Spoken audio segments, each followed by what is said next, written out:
करने के लिए बहुत सारे लोग पूजा पाठ करते हैं, व्रत करते हैं। भगवान के आगे सुबह शाम दीपक जलाते हैं, भगवान को भोग लगाते हैं, आरती करते हैं। साथ ही भगवान से प्रार्थना करते हैं कि वो उनके परिवार को ठीक ठाक रखे, उनके घर में सुख समृद्धि दे, ताकि भगवान की कृपा उन पर बनी रहे और भगवान सदैव उनका साथ दे और जीवन में आने वाली जो जितनी भी समस्याएं होती हैं उनका सामना उन्हें ना करना पड़े। यह तो हम सब जानते हैं कि भगवान की पूजा अर्चना करने से भगवान खुश होते हैं, पर क्या आप ये जानते हैं कि ऐसे बहुत से लोग होते हैं जो लोग पूजा पाठ भी नहीं करते और उन व्यक्तियों पर भगवान की विशेष कृपा होती है। ऐसे व्यक्ति भगवान के बहुत करीब होते हैं। ये व्यक्ति ना पूजा करते हैं, ना पाठ करते हैं, ना व्रत करते हैं, पर ये व्यक्ति वो 3 कार्य करते हैं जिन 3 कार्यों को भगवान बहुत ज़्यादा पसंद करते हैं और ऐसे व्यक्तियों को भी भगवान बहुत ज़्यादा स्नेह करते हैं, पसंद करते हैं। कौन से हैं वो 3 काम, आइए मैं आगे बताता हूँ। वैसे तो भगवान जब प्रसन्न होते हैं तो कई संकेत आपको देते हैं, स्वप्न के माध्यम से दर्शन आपको देते हैं, कई बार आपका मार्गदर्शन वो स्वप्न के माध्यम से करते हैं। पर जब बात आती है भगवान की पसंद की, तो भगवान उन्हीं को पसंद करते हैं जो इन 3 कार्यों को करते हैं। और इन 3 कार्यों को करते करते एक ऐसा समय भी आता है जब भगवान आप पर इतनी असीम कृपा कर देते हैं कि आपका भौतिक जीवन तो सुखमय बनता ही है, आपका आध्यात्मिक जीवन भी सुखमय बनता है और अंत समय में आपको मोक्ष की प्राप्ति होती है, उनके लोक की प्राप्ति होती है। तो कौन से वो 3 कार्य हैं, वीडियो को ध्यान से सुनिएगा, क्योंकि ये वीडियो आपके लिए बहुत महत्वपूर्ण है, बहुत जरूरी है। क्योंकि ये 3 कार्य अगर आप नहीं करते तो करना शुरू कर दीजिए, क्योंकि आप कितना पूजा पाठ कर लें, अगर आप इन 3 कार्यों को नहीं करते तो आपकी पूजा पाठ व्यर्थ है। तो शिव कृपा चैनल को सब्सक्राइब कर लीजिए, वीडियो के नीचे जो लाल कलर का बटन है उसे दबा के साथ ही बेल आइकन को दबाइए, जो आपके सीधे हाथ पे लाल कलर का बेल आइकन है, ऑल पर क्लिक कीजिए, ताकि जो जानकारी हम डालें पूजा पाठ से जुड़ी, भक्ति से जुड़ी, वो सबसे पहले आपको मिले। भगवान उनको पसंद करते हैं जो इन 3 कार्य को करते हैं, जिसमें से सबसे पहला कार्य है वो है किसी असहाय, किसी ऐसे व्यक्ति की मदद करना जो व्यक्ति लाचार हो, गरीब हो, जो व्यक्ति अपंग हो, जो व्यक्ति किसी का सहारा जिस व्यक्ति को ना हो, जिस व्यक्ति या जिस महिला का कोई पति ना हो, मतलब गुजर चुका हो, जो व्यक्ति अपंग हो, यानी इस लायक ना हो, अयोग्य हो कि वो खा पी ना सकता हो, कमा ना सकता हो, साथ ही किसी ना किसी कोई ना कोई उसमें कोई विकार हो, जो इनकी मदद करता है, भगवान उन्हें बहुत ज़्यादा पसंद करते हैं।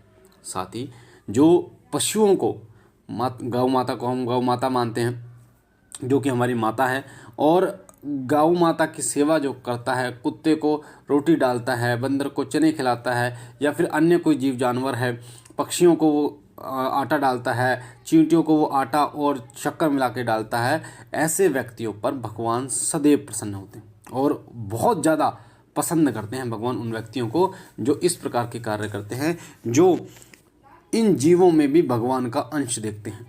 क्योंकि जो व्यक्ति भगवान को हर जगह देखता है वो भगवान के बहुत ज़्यादा नज़दीक और भगवान का बहुत ज़्यादा प्रिय होता है। तो जो जीव जंतुओं की सेवा करता है, जो जीवों की सेवा करता है, भगवान के द्वारा जो बनाई जो भी लोग हैं, जो भी जाति है, जो भी, चाहे वो कोई जानवर हो, चाहे वो कोई पशु हो, चाहे वो पक्षी हो, उन सब की जो सेवा करता है भगवान उस पर प्रसन्न होते हैं। ये पहला कार्य है। दूसरा कार्य है, जो व्यक्ति सदैव भगवान का शुक्रिया अदा करता है। जब भी आप उससे पूछोगे कैसे हो आप, तो सदैव उस व्यक्ति के मुंह से ये निकलेगा कि ऊपर वाले का शुक्र है, ऊपर वाले का शुक्र है। वो सदा मेहरबानी उसकी अदा करता है, वो सदा उसका धन्यवाद अदा करता है। वो व्यक्ति भगवान को बहुत ज़्यादा पसंद होते हैं। जो व्यक्ति हरदम गिड़गिड़ाता रोता रहता है, उसको चाहे कितना ही दे दो, उन व्यक्तियों से भगवान बहुत ज़्यादा नफरत करते हैं। इसलिए कभी भी आपको रोना नहीं चाहिए, क्योंकि उन्होंने जो आपको दिया है उसको झोली पसार कर आपको लेना चाहिए। कई लोगों के साथ ऐसा होता है, उनके घर में लड़की होती है तो वो भगवान को दोष देते हैं, अपने कर्म को दोष नहीं देते। तो इस चीज़ों का आपको विशेष रूप से ध्यान रखना है। भगवान के द्वारा जो भी झोली में आपकी में दिया जा रहा है वो किसी न किसी कारण से दिया जा रहा है और आपके कर्म के आधार पर दिया जा रहा है। इसलिए उनकी सेवा, उनके दी गई किसी भी वस्तु, किसी भी चीज़ को आप सिर झुकाकर आप स्वीकार कीजिए और उनका हरदम शुक्रिया अदा कीजिए कि उन्होंने आपको इस लायक बनाया। बहुत से ऐसे लोग हैं जिनके ना हाथ है ना पैर हैं, बेचारे अंधे हैं, कई कई बोल नहीं सकते, देख नहीं सकते, पर कहीं ना कहीं भगवान ने आपको 2 हाथ 2 पैर सही सलामत, पूरा शरीर सही सलामत दिया है, हमें हमारा शरीर सही सलामत दिया है।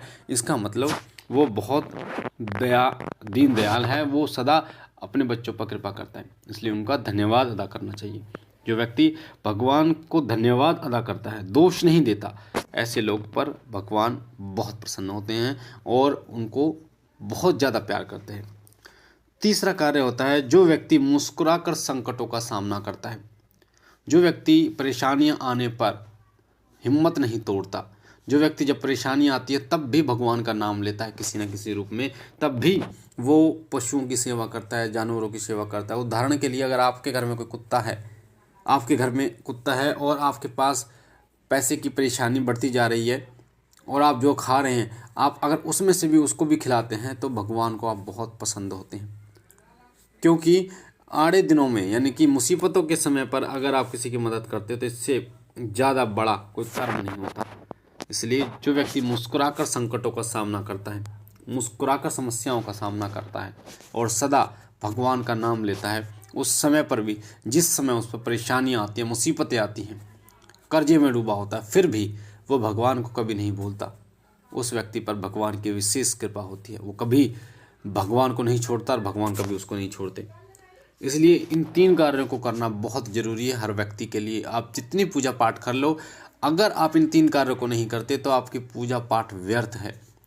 क्योंकि भगवान कृष्ण बोलते हैं गीता में कि कर्म प्रधान है, कर्म से बड़ा कुछ भी नहीं है। अगर आप कर्म करते हैं, अच्छे कर्म करते हैं तो भगवान अपने आप ही प्रसन्न होते हैं, खुश होते हैं।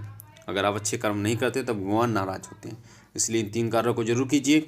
और मेरे द्वारा दी गई जानकारी अगर आपको पसंद आई हो तो चैनल को सब्सक्राइब कीजिए, कमेंट में ओम नमः शिवाय लिखिए और सदैव भगवान का धन्यवाद कीजिए कि आपको उसने जो दिया वो आपके लिए बहुत है।